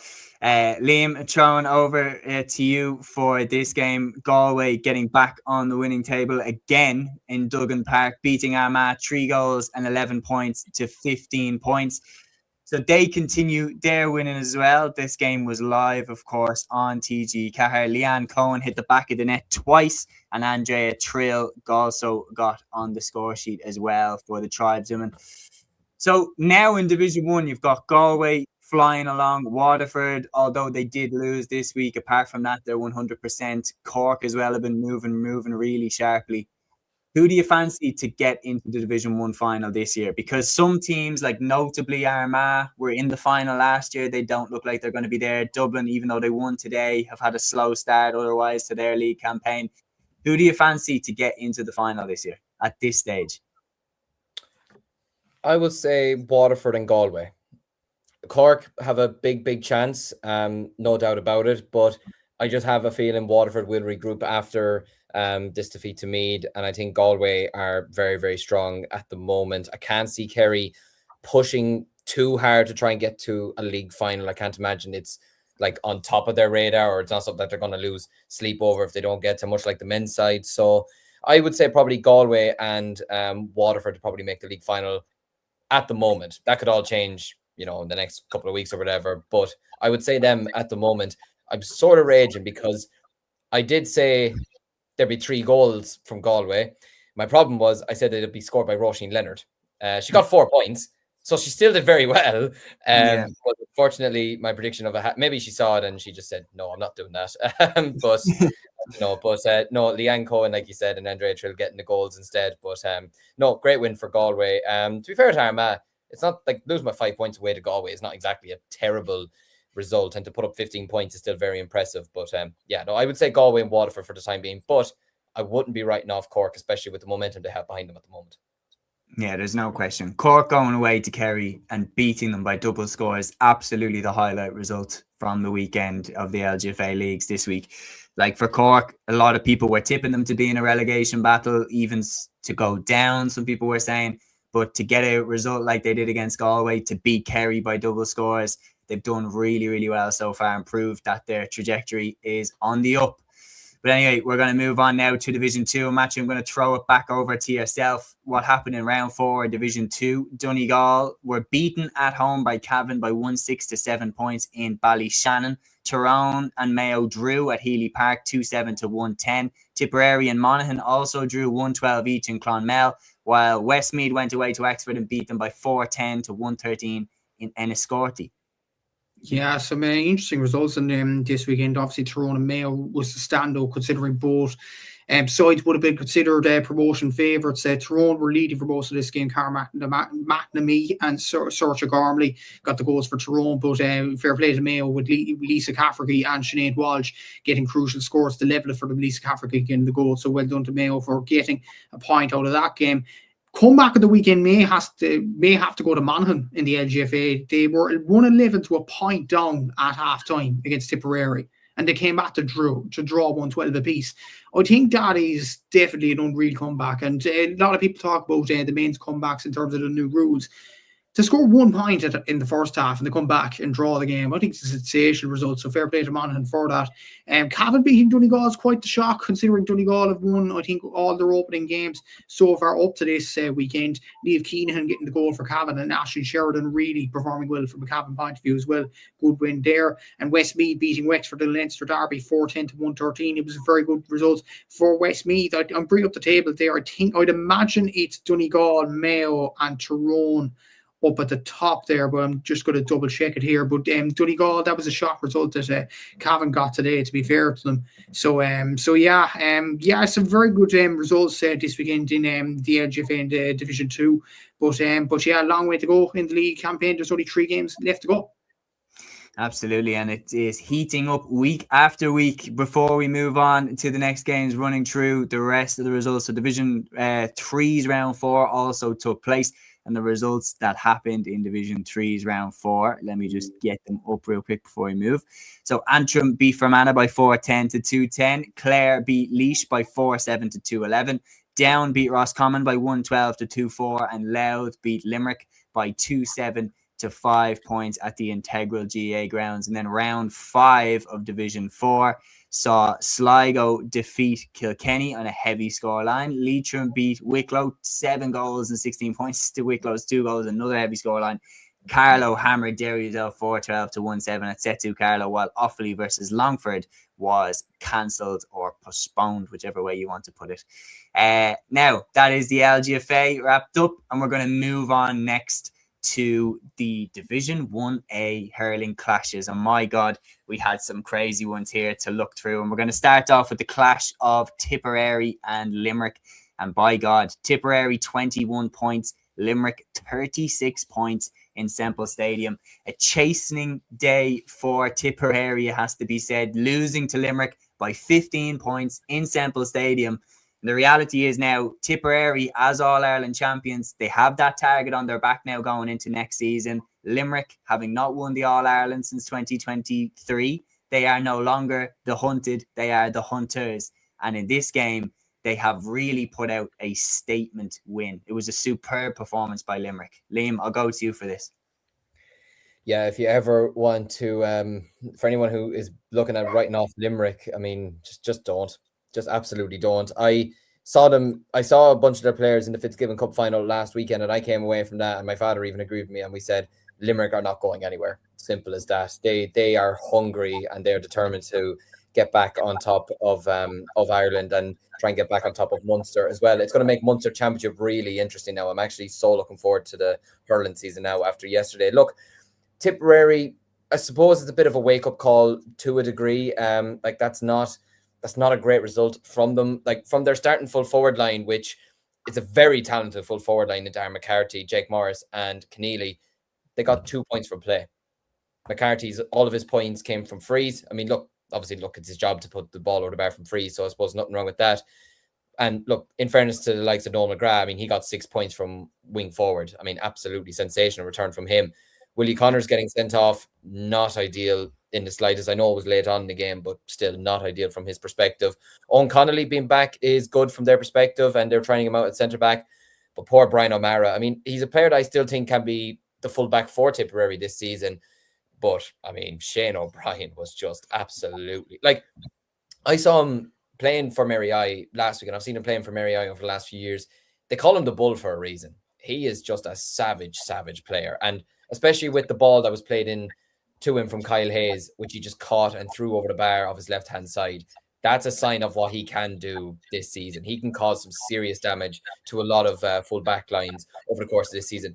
I think having Peter Casey, a fit Peter Casey this season, could be crucial to Limerick as well. Absolutely mammoth for them, to be honest with you. You had Aidan O'Connor getting 11 points. He was a player that I was really impressed with when I saw him last year playing for Limerick, especially when I got to see him for a couple of games in the league campaign in person. Adam English getting 2 points as well. Gerard Hegarty, probably, I heard somebody describing it, I don't know if it was last night or this morning, as more of a team player this year. And he got 2 points on the board, but it's almost like he is more of a team player at the moment, which is crucial for them. Getting Kyle Hayes is obviously back for them is obviously crucial as well. Will O'Donoghue at number 6 is an interesting position there, whether he'll stay there or maybe they'll throw Kyle Hayes back into number 6. I don't know. We'll just have to wait and see as time develops. But yeah, a savage performance from Limerick. And they've put out a statement to basically say to the rest of the country, we're not going anywhere. We're still All-Ireland contenders and we want Liam McCarthy back. And I will say as well, I think the media has sort of blown the Will O'Donoghue and Patrick Horgan exchange after the match. Yeah. I think, like, Horgan asked a fair enough question, and O'Donoghue, even the way he answered it, you could tell it's in a joking way. Do you know what I mean? I thought it was like, I can't tell you that. Like that type. I thought that was... Yeah. I thought he just delivered it a little bit weird. Maybe, but like the way people have been reacting to it online, I'm just like, clearly some people have just never been amongst GA players in their lives or even professionals. in their life. Yeah. Like, they all have banter. They all say to each other, I'm not going to tell you that. You're from Cork. I'm from Limerick. There's rivalry there. People want to grow up, to be honest with you. It's ridiculous. But yeah, no, savage from Limerick. Tipperary, I mean, it's back-to-back defeats against Cork. And, I mean, 29 points against Cork, 36 points against Limerick. Liam Cahill might be a small bit worried heading into the remainder of the league campaign, especially with games against Waterford and Kilkenny to come. Yeah, very, very interesting. Ryan here saying we defo going down, such a bummer. Porter, who I believe is from Tipp, please correct me if I'm wrong, saying back down to earth with a bang. Limerick were brilliant, 35 points and most from play. Slightly embarrassing. Don't think it was shadow boxing from Tipp. No Keen Lynch. Also, Peter says Limerick doing Limerick things. Tipp traditionally don't do well the season after an All-Ireland win. Connor's a hothead, to be fair. Ryan here saying, lads, what did you think of Willie Connors' red card? I haven't seen too many people saying that he didn't deserve to go. Like, I don't know. I feel like, what do you think, Matthew? When you get involved in that right from the throw in, you're asking for trouble. Yeah. I don't think Willie can have any complaints about that red card, to be fair. And as Peter said, he has been a hot edge. Maybe in the Cork game he was kind of lucky not to get more than what he got as well. Like he does have this tendency to go into tackles and needlessly put the hurl in and things like that. And it was concerning from Willie Connor's point of view as well. I think. Look, Liam did mention that Tipp only scored 2 points from play for the full forwards throughout the entire game. They only scored 2 points from play in the first half overall, the whole team. Yeah. And that was really, really concerning from a Tipperary point of view as well. And Limerick were just absolutely playing with them. Like, Limerick had 50 shots in this one. I know you could say it was shadow boxing, but to concede 50 shots inside 70 minutes, that's incredibly worrying. And for Limerick scored 36 points as well, 72% shot accuracy. I think out of turnovers, they had a really big amount as well. I think it was over 20 points off turnovers as well, which was absolutely incredible in its own right. Yeah, I think it was 25 points out of turnover ball from Limerick. That's nuts. Like 19 points from turnovers, just normally, and 6 points off tip puckouts. I know that's good pressure from Limerick, and you have to credit them for that. But you have to question the intensity from Tipperary last night. Maybe like they just weren't at the races. Maybe they were kind of expecting to. They were kind of getting off Limerick players and letting them shoot. Like, how many times did we see in the first half Aidan O'Connor take a shot from the middle of the pitch? Or even the Paul O'Neill. Like, it was like pot shots. It was almost like practice from a Limerick point of view, which was concerning from Tipperary standpoint as well. I would absolutely agree what Liam is saying about Stephen or Shane O'Brien. Absolutely brilliant. 6 points from play, 100% shot accuracy, 6 points in assists. That's 12 points in contributions. That's just nuts. Like, he's just an unbelievable hurler. Adam English contributed 1-8 in his last 2 games as well. That's 111 in score contributions. Aidan O'Connor has been absolutely sensational in this league campaign. 11 out of 14 shots, 79% yesterday as well. Like, Limerick are going very, very well at this present moment of time. Like, 72% shot accuracy last night, 65 against Kilkenny, 83% puck retention against Tipperary, 70% against Kilkenny. These aren't fluky numbers. These are numbers that show this Limerick team ain't going anywhere. And that defeat against Dublin, while it was a shock, that wasn't the end of this Limerick team. They still have players coming through the ranks, and they look as dangerous as ever this year. Yeah, I'd be terrified to run into them again, to be honest, because they're moving really, really well.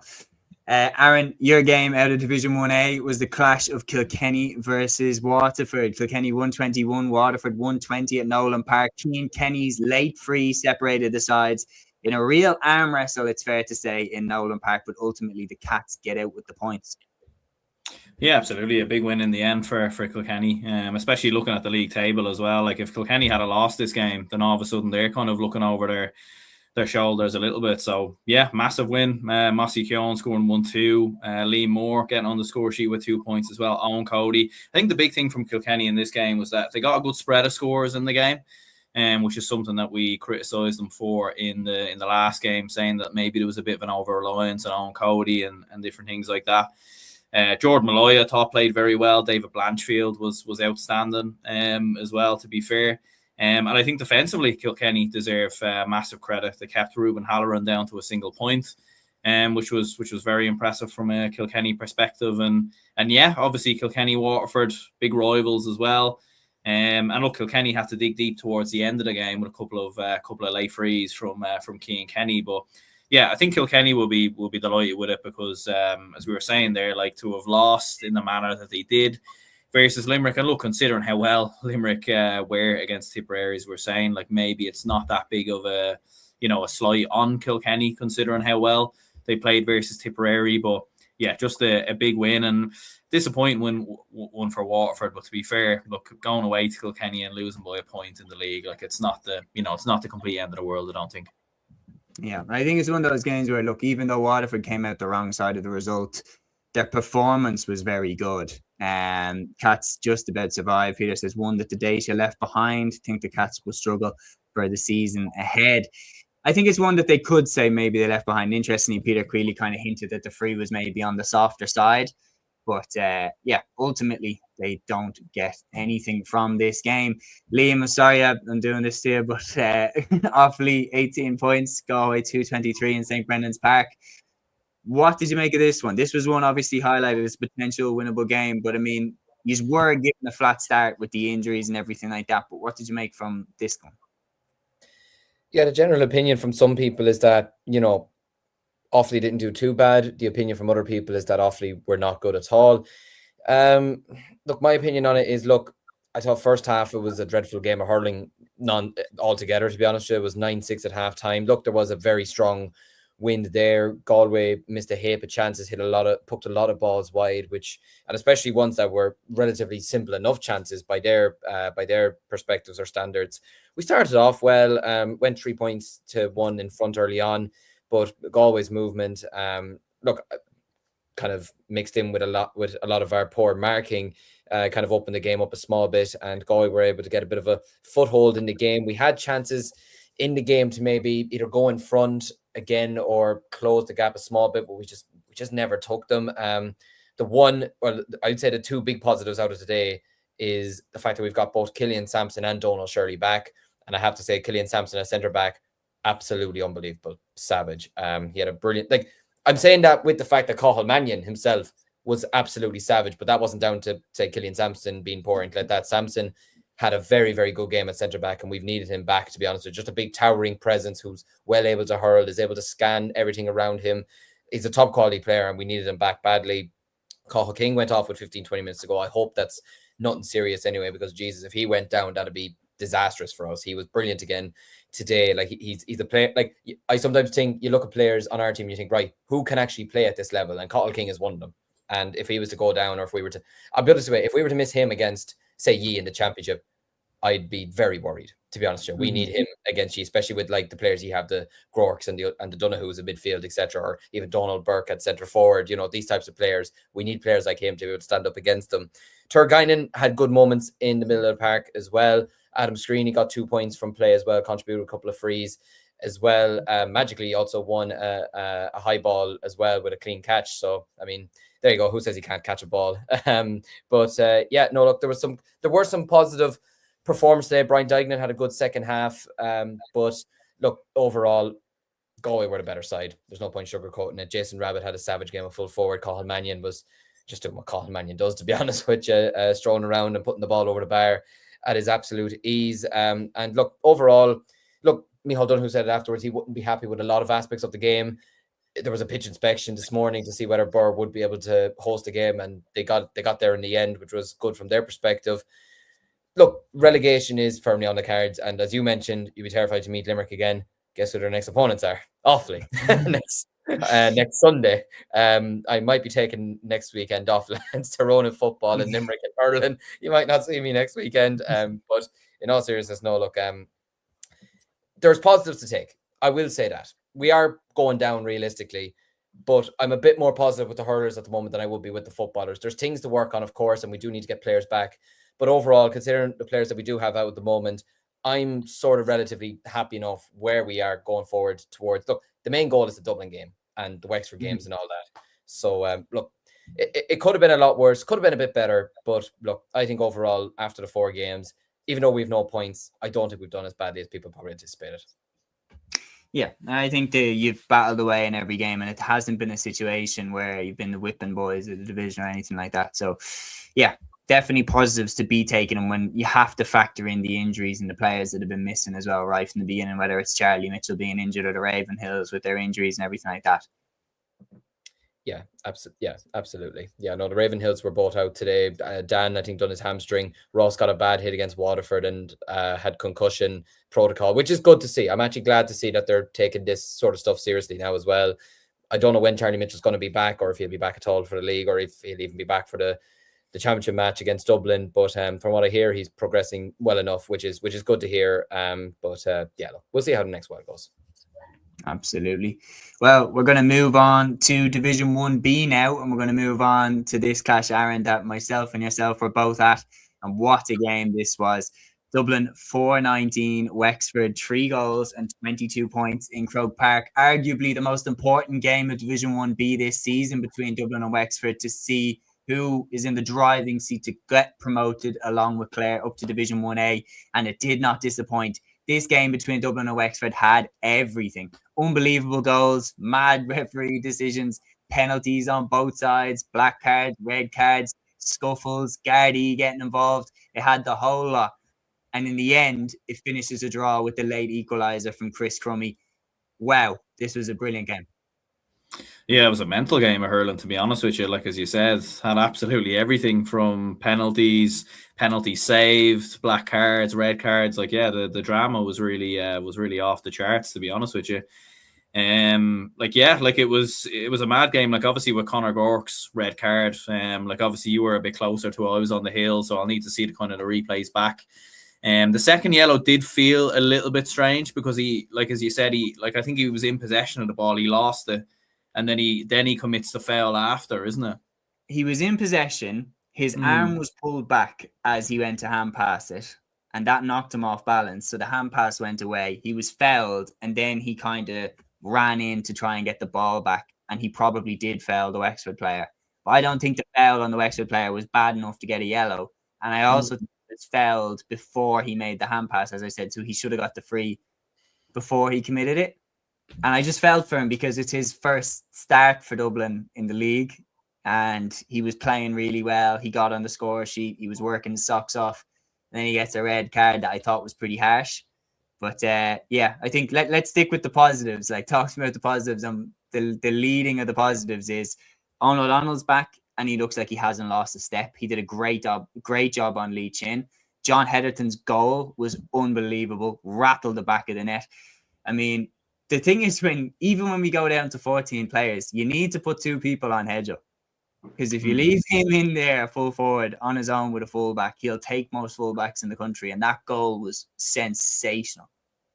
Absolutely, it was. Yeah, and to be honest, our fight back, our spirit, towards the end of the game, I think it was commendable. Like, to be down to 13 men. There was another stage in the game we were down to 13 men because we had a black card as well, like before Paddy Smith's red card. So at one stage as well, we saved a penalty as well from Sean Brennan. Like, our fight back and our spirit, I think to be down 2 players, like going down the home stretch and to find a way to work that score for Chris Crummy was unbelievable. And as you said, John Heatherton, again, we kept floating it in on top of him, and at times it was kind of a bit like, I could understand why we were doing it, but also Wexford had the spare man. So there was 2 players around John Heatherton at different stages. But when he did get the ball, you could see the damage that he was going to do. And he was absolutely brilliant in regards to that. I think Donald Burke deserves massive credit as well. 1-9, he scored, stepped up and slotted the penalty brilliantly.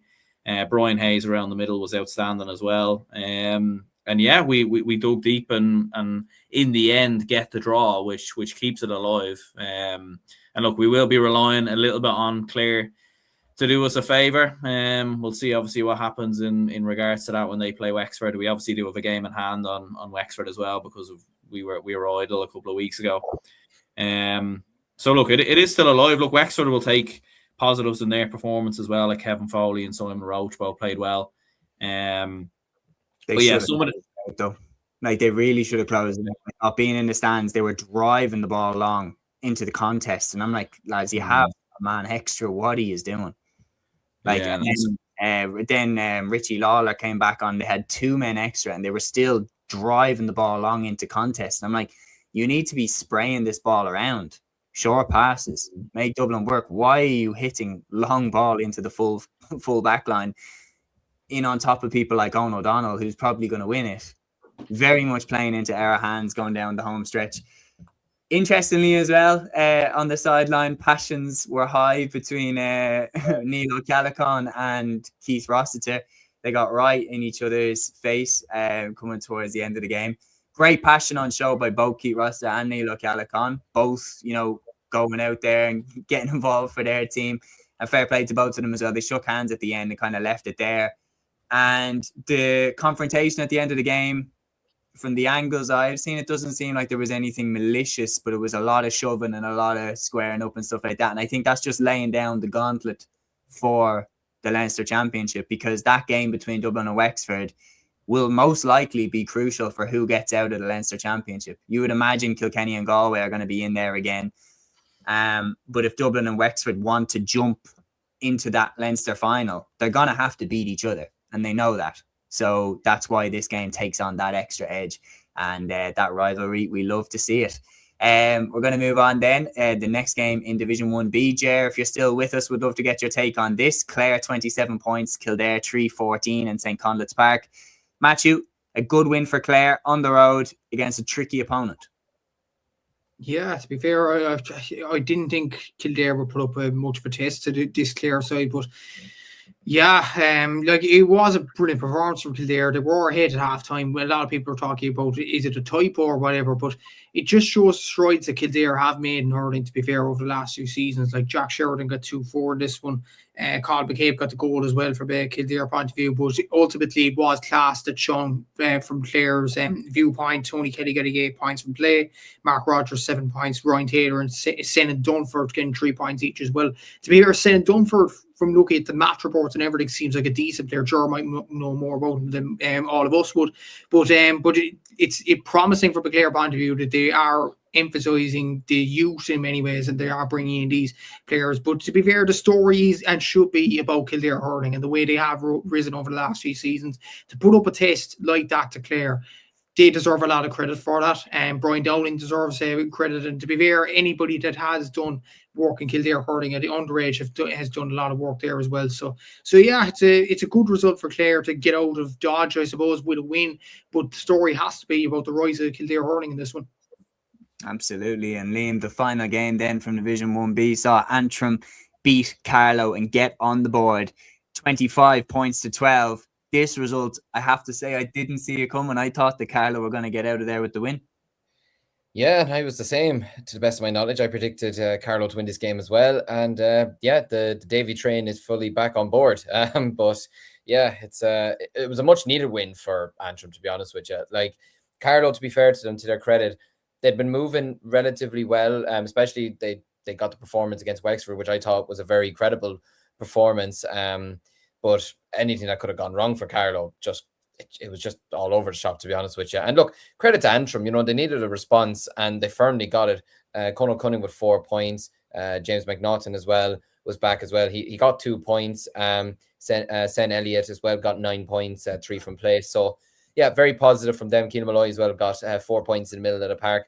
Also, O'Connor at fullback got a point as well, so he must have been absolutely thrilled with that. But yeah, a great result for Antrim, much needed. I have a feeling they're probably still going down even with this result, but I suppose Davy needed a feel-good factor and he needed a positive result to come from somewhere. And maybe this can kick Antrim on. We'll just have to wait and see. But yeah, very poor result from Carlow. Look, I don't think it'll do too much damage to them. Look, going up to Corrigan Park is, like, whether we like it or not, it's still a very tough place to go to. But yeah, very positive result from Antrim. They'll be very pleased to have gotten away with this. Yeah, I do agree. Division 2 then, round 4, going through the rest of the games. Laois 118, Kerry 117 and O'More Park. Big win for Laois there. London were beaten by Westmeath and Ruislip. Westmeath 322, London 20 points. Meath beat Derry by 120 to 118 in Trim.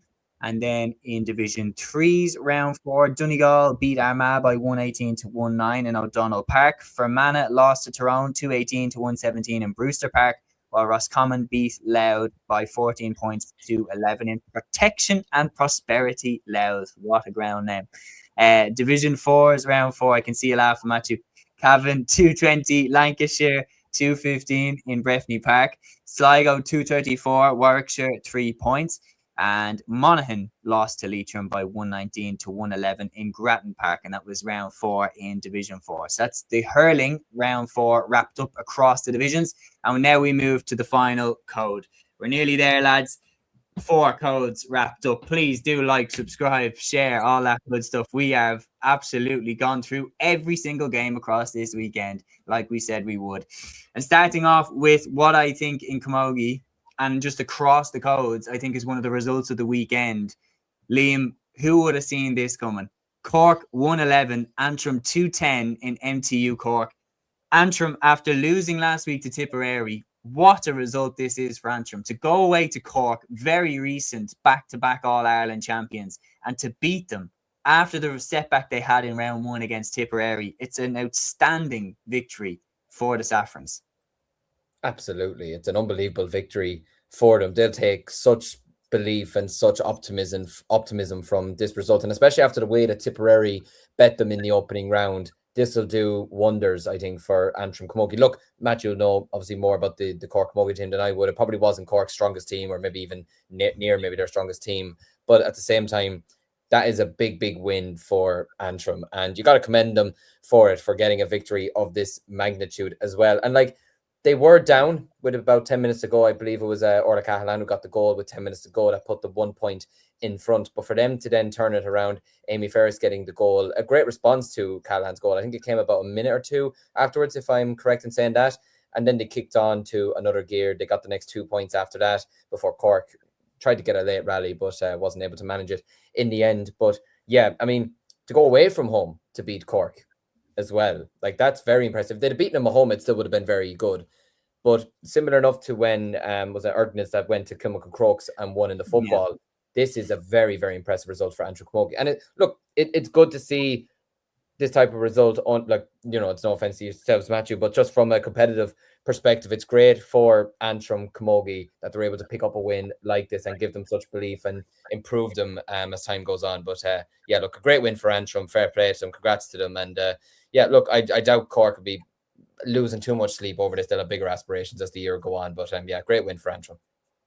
Absolutely sensational win for Antrim. Another huge win across the weekend. Kilkenny keep their 100% record. They beat Tipperary by 15 points to 10 in St. Lachtan's. This is a fantastic result. Asha McCarty, Aoife Prendergast, the scorers in chief for the Cats, and they continue their 100% start, Matthew. Yeah, it's a positive start from Kilkenny point of view. Obviously, Steffi Fitzgerald got 3 points as well in this one. And it seems like Kilkenny are building a great team there with the likes of Katie Power obviously leaving the panel, likes of the Walshes retiring in the past few seasons as well. So look, Kilkenny are rebuilding, and that's a positive result for them. Positive 2 results after beating Galway and Tipperary, 2 sides that would have been considered up there with Cork in terms of the top 3 as well. So yeah, an excellent result for Kilkenny, an excellent start to the league campaign, and it's a good start for their season, considering this has been a team in transition over the past few seasons. So brilliant result for Kilkenny, and the likes of Ash McCarty and Sarah Barco, like, they're bringing them through. Like, it is positive for Kilkenny that they are looking to the younger generation rather than looking at the past, what many teams would do in this situation. But to be fair to Kilkenny, fantastic result. It was an absolutely brilliant result. There is no question about that. And now we're going to run through the clashes that took place in the Camogie League's Division 1B Round 2.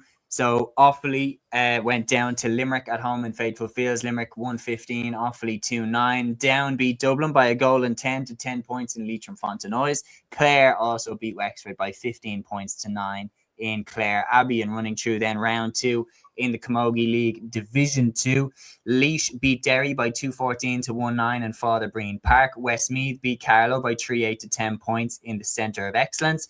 And Kerry also beat Meath by 2 goals and 10 points to a goal and 11 in Trim. In Division 3A then, Kildare beat Wicklow by 16 points to a goal and a point. Armagh beat Roscommon then by 3-11 to 12 points in St. Aidan's GA in Ballyforan. And then finally, Division 3B, Mayo beat Louth by 3-11 to a goal and 10. And Louth was a team that had home advantage for that clash, while Monaghan went away to Donegal and beat them by 6-6 to 4-6. An absolutely mental scoreline, but Monaghan getting the win there. And that is all of the games reviewed and broken down. It's been a mammoth episode, but thank you so much to the lads for jumping on for the episode with me once again. If we're delusional after an hour and 15 minutes, I can't even see the screen anymore. Thank you so much to everybody for getting involved in the live chat, helping to make the episode another really enjoyable one. Go catch the last bit of League Sunday, and we'll be back, as Peter says here. He says, lads, great review show. Top class as always. Thanks a mil. Have a good week and see you Thursday at 8. Well said, Peter. And we will see you at 8 p.m. for the weekend preview show. Until then, enjoy your week. Agus Torah. Follow your instinct, baby. Follow your instinct.